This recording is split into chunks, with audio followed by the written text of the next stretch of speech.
you want to stop making the same pre-flop mistakes as everyone else at the poker table, check this out. I'm about to reveal 5 spots where you should slow play ace king pre-flop. The first spot is facing a 4-bet when deep stacked. When you're 200 big blinds or more effective and you've been 4-bet, flatting with your ace king and slow playing there can often be the standard play rather than the re-raise. Let's quickly talk about the equity of ace king. When someone 4-bets, typically their range is incredibly tight. This is significant because when we look at our ace king against a top 10% range of hands, so if we take all the hands in poker and look at just the ace king equity against the very top 10%, it has 57% equity, so it's comfortably ahead of that range. If instead of 10%, we take that top 10% and instead reduce it to just 5%, that same ace king now has less than 50% equity and just 47% equity. Hopefully this demonstrates that tight ranges are not created equally, and especially when deep stacked against that 4-betting range, which can be pretty tight, we have to proceed with caution with ace king. Now let's jump to Lucid very quickly to explain why this difference is important. Now, as we saw against the top 5% range, ace king is actually behind that range. And if we have a look at the response versus a cold 4-bet, we can see ace king starts folding frequently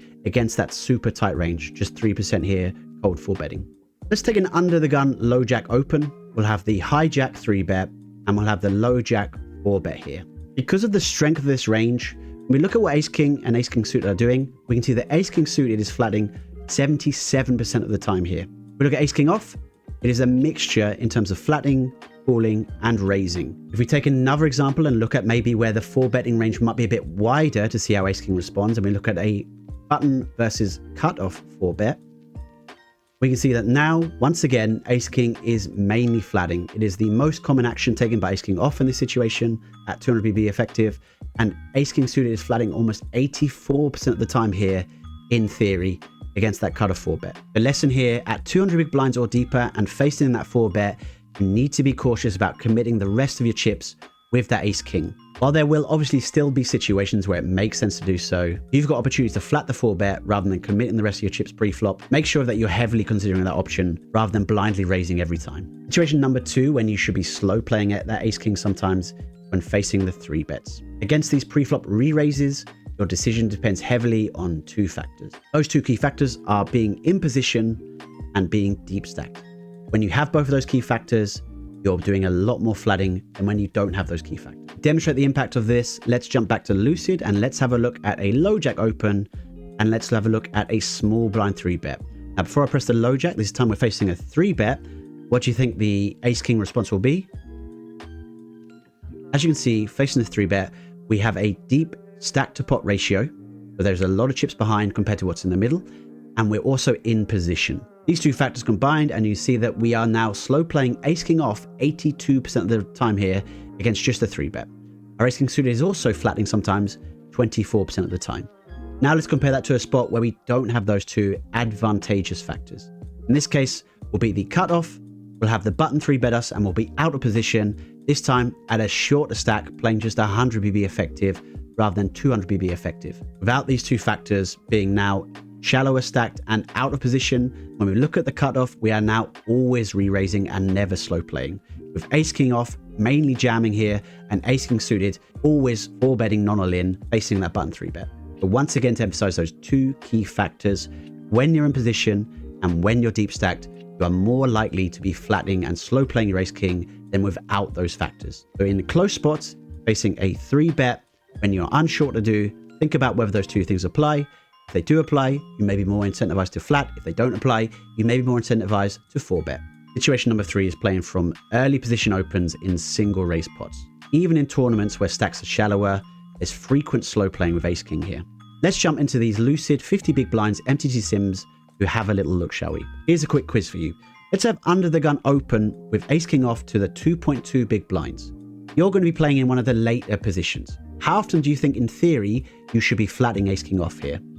So, under the gun is opened, and under the gun +1 is flatting ace king off 51% of the time. They should be flatting more than they're raising. The low jack, flatting more than they're raising. The high jack, flatting more than they're raising. The cutoff, flatting more than they're raising. The button, just about raising more than they're flatting. But I hope what it demonstrates is that there is a significant amount of flatting from a lot of these players, and certainly what I think is happening a lot more than often what you see in tournaments when it comes to people having the ace king off at 50 big blinds and being so incredibly keen to raise and commit their stacks in those situations. If we put you in the hijack, one of the lovely things about having a flat with ace king is that it protects your range from late position squeezes. If you've ever found it tough to flat hands profitably in tournaments because it feels like you're getting relentlessly bombarded by 3-bet squeezes from later position, taking your ace king and flatting it sometimes is a wonderful defense that can really protect that flatting range. Just imagine you flat here now, and let's imagine that the button is going to raise very aggressively. It folds back round to you, and now what do you do with your ace king?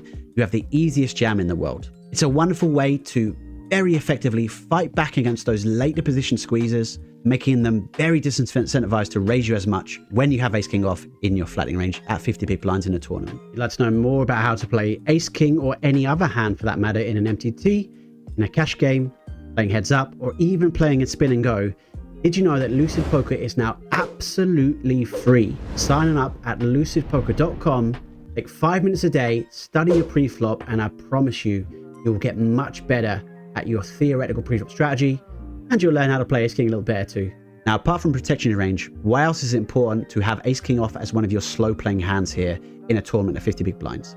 The answer boils down to board coverage. If you have a policy of never flatting ace king, your opponent has the ability to deny you tons of equity on certain board types. On ace high boards, on king high boards, on ace king X boards, and on boards like queen jack 10, not having ace king as part of your flatting range means that you are basically capped in having a nutted hands on many of these boards. This allows that raiser who has ace king in their range to relentlessly pressure you, knowing that you have a more capped range and knowing that you're going to have to make more folds than you would otherwise. By slow playing ace king off sometimes, you may find that more frequently you're able to stay deeper stacked against weaker opponents, helping you accumulate more chips in the long run when it comes to those tournaments. Quick favor, if you're excitedly looking to flat king ace king next time you're at the tables, why not also flat call that like button? And if you want more free solver based strategy videos, why not slow play that subscribe button? Now, situation number 4 is when you have raised ace king off pre-flop from an early position and the big blind has 3-bet you. So this spot in particular combines a lot of the factors that we talked about earlier, which incentivize slow playing with ace king. So if we jump back to Lucid to demonstrate, let's take a cut-off open at a 100 big blind cash game. We compare the big blind 3-betting range with, say, the button 3-betting range and see the differences. The button has a much more merged 3-betting range, 3-betting lots of different hands here. The small blind 2 has a very merged 3-betting range, mainly 3-betting the range and not really having many flats. When it comes to the big blind, because of their ability to flat more hands, their 3-betting range gets a lot more polarized in terms of that top end value perspective. This big blind 3-betting range is one of the reasons why we only ever flat ace king suited in theory here, in a spot where I think the majority of us would probably have gone and 4-bet that, ready to commit all the chips. And if we jump back to the big blinds range and we think the difference between practical play and theory play, this is a spot where the population typically 3-bets even more polarized than the range we see here. Lots of players are not 3-betting with anywhere near as much enthusiasm as we see here from the solver with hands like queen jack suited, jack 10 suited, queen 10 suited, so they get even more top end heavy, always 3-betting hands like queens plus and ace king. This would further incentivize us to flat ace king off, being in position. When we consider the 3-betting range and then think about what happens when we 4-bet, we see another problem when we don't flat ace king in some of these spots. If we were to 4-bet and we look at the response, we see all of the offsuit dominated hands are now folding. When it comes to suited hands, these are often folding too. All of the king X suited have some folds and the ace X suited have some folds. The hands that never fold are the pocket pairs, of which we're behind anyway, top end range, of which we're behind, and then suited connectors, which are less folding, of which we have less dominating equity against anyway. If we consider the big blind's 3-betting range of 9%, and then we consider the big blind's continuing range here of 50%-ish, this 4.5% is a difficult equity range to over-realize EV against when you're holding ace king. Even in theory, discount some of the big blind range's real life impacts. As we saw, when you 4-bet ace king, you'll fold at ace queen, you'll fold at ace jack, you'll fold at king queen off. You're left with a range that has incredibly high equity against you. And now what happens? Let's say you miss the board and it doesn't come an ace or a king. You now beat almost no hands left in your opponent's range. When they have ace queen off, ace jack off, king queen off, there are still a tangible amount of unpaired hands that your opponent has, which you are beating. Conversely, let's say you hit the flop. Now the board comes ace or king high, and it's much harder to get paid multiple streets against weaker. Your opponent no longer can have ace queen off as part of their range, and on that ace high board, you have an easy 3 streets of value against that hand in particular. By slow playing your ace king sometimes, you keep those weaker ace high and king high combinations of your opponent's range in the pot post flop, and you allow yourself to win a bigger pot when you connect with the board when your opponent has the second best hand. We're going to jump back to our old friend Lucid at a 200 big blind cash game and have the hijack raise. Just imagine you're sitting at the poker tables in the big blind and you face this hijack raise. You look down and you see ace king, How many times do you think, in theory, you should be 3-betting? Give you 3 seconds to give me an answer. Incorrect, maybe. Probably incorrect, right? We should be flooding 87% of the time with ace king.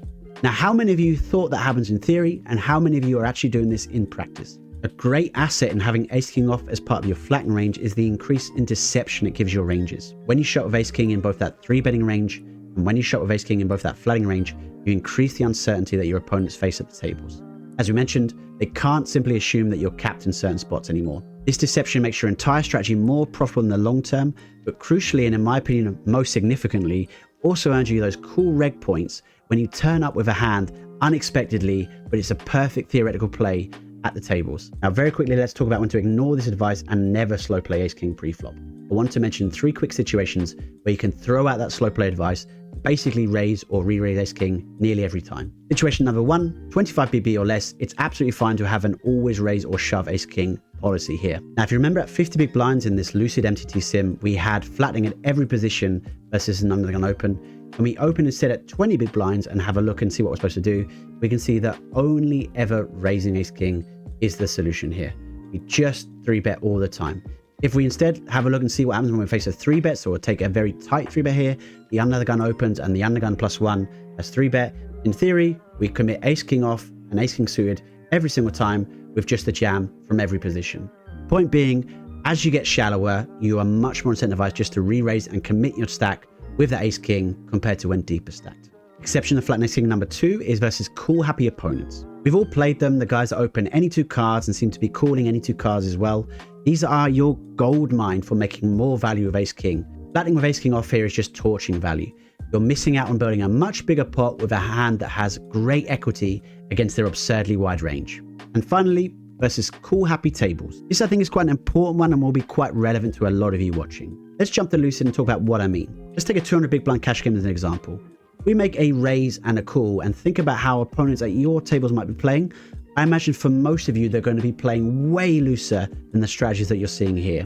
When we see all these hands that are folding from the cutoff here and from the later positions, I'm sure that you'll agree that most people are playing in games which are way wider in terms of the VPIPs than what we see in theory here. When you're playing multi-way pots, aka when 4 or 5 players see the flop, versus when you're playing heads-up pots, it's much harder for you to deny equity and over-realize the equity of your hands. Typically, hands play closer to their raw pre-flop equity. Your ace-king simply won't realize as much equity as it does heads-up in a 3-bet pot as it would multi-way against lots of callers. In these loose multi-way games, raising ace-king pre-flop and denying others from joining the pot and thereby denying you the opportunity to over-realize your equity becomes important and should probably be the primary factor in you choosing actually to raise ace king in these situations rather than call. So to summarize, 3 quick exceptions. When super shallow, we typically just raise and commit with ace king nearly always. Against cool happy opponents, if they're calling any 2 cards, you should build the pot and raise your ace king for value. And on cool happy tables, filling that field, not taking your ace king and playing it 6-way, but instead playing it in a 3-bet, hopefully playing it more in a heads up situation and over realizing the equity is going to make you more chips in the long run.